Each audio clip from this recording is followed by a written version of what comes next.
I'm Stephanie, and welcome to Fiction Files. This is the playlist where I talk about all things writing, and today I'm talking about using personality tests to craft compelling and realistic characters for your novels. When it comes to creating larger-than-life characters in our stories, some come to us naturally, and some really feel like you're making up a personality from scratch. But even when we have characters that feel real to us right away, we should always ensure that they ring true and that the choices they make later in the story make sense with their established personality. While it'd be easy to just say, well, they're not real and they just exist on paper, that's not going to pave the way for a memorable story or cast of characters. One way to bring these characters to life is to match them to established personality types found on personality tests. There are two major personality tests that I recommend checking out as a writer to help flesh out your characters and make them as realistic and relatable as possible.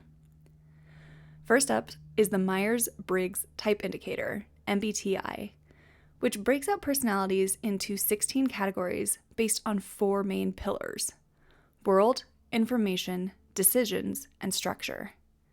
These 4 pillars then assign your answers a certain letter in each. So in our world, we've got our extroversion or introversion. Under information, we have sensing or intuition. Under decisions, we have thinking or feeling. And structure, we have judging or perceiving. From there, you put together your 4-letter profile, like ENFJ, the most persuasive personality type. ENFJs are known for being charismatic, idealistic, they avoid unpleasantness, and they're compassionate. Whereas the exact opposite of this personality is the ISTP, who is the most pragmatic personality and tends to be observant, practical, and unpretentious. There's a really great website that builds on the MBTI test, and it's the 16personalities.com that assigns names to each type that can help you sum up your character even better or understand them more fully. In this test, they break people out into 4 distinct groups. We've got our analysts, and these are typically people that start with IN or EN. We have our diplomats, and these are also IN or EN. We have our sentinels. These are IS or ES. And then we have our explorers, and these are also IS or ES personalities. So example, looking under the explorers, we have the entertainer personality type. This is the ESFP. These people are spontaneous, energetic, and enthusiastic people. Life is never boring around them. Under the sentinels, we have, let's say, the defender type personality. This is an ISFJ. They're very dedicated and warm protectors, always ready to defend their loved ones. Under diplomats, let's take the protagonist example. This is an ENFJ. They're charismatic and inspiring leaders, able to mesmerize their listeners.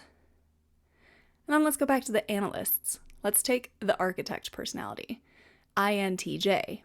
They're imaginative and strategic thinkers with a plan for everything. You can take the test as your character, or you can simply explore the various profiles to see what fits the character you're creating, or understand what could drive their goals, what motivates them, what could cause conflict for them with other characters or situations, and how they interact with other personality types. Not sure you want to comb through 16 profiles?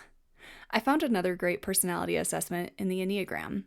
There are 9 profiles in this one. Type 1 is the reformer. They're rational and a perfectionist. Type 2 is the helper. They're caring and have strong interpersonal relationships. Type 3, the achiever. They're very success-oriented and have a lot of drive. Type 4, the individualist.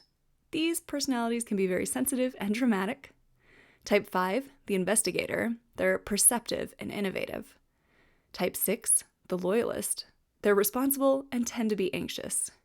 Type 7, the enthusiast. They're spontaneous and fun-loving. Type 8, the challenger. They're decisive and can be confrontational. And finally, Type 9, we have the peacemaker. These people are easygoing and very receptive to feedback.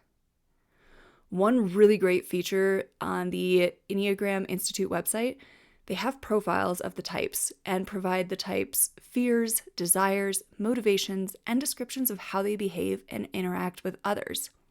These are key details to bring your characters to life. So going to the Enneagram, let's say I have a character who's a type 8 in a current project I'm writing.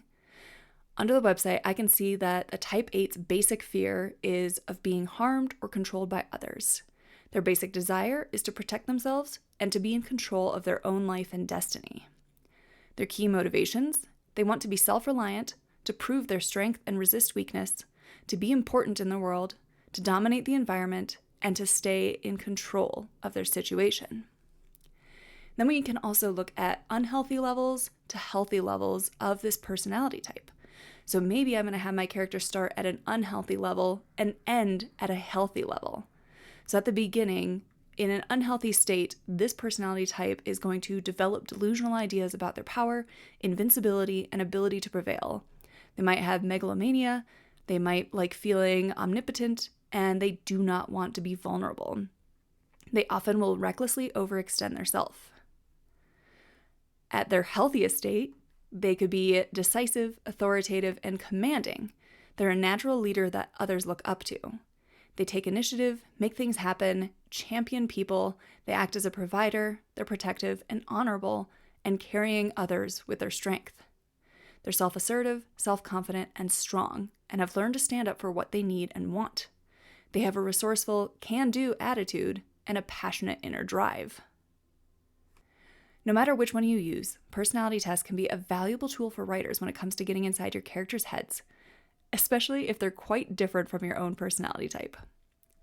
I love using personality tests and profiles to help understand my characters better, and even find ways to drive conflict between them or get ideas for new plot points based on who they are as a person. These tools can help your characters seem like real people and help readers understand them and their motivations better. You don't necessarily have to spell out what personality type your characters have or make them a stereotype, but the more people recognize realistic traits and choices in your characters, the more they'll want to understand them and follow them on their journey in your story. Would you use a personality test to create a character in your writing? Tell me why or why not in the comments below. Or please share any writing tips you've learned when crafting a great and bigger-than-life character. Thanks for watching Fiction Files.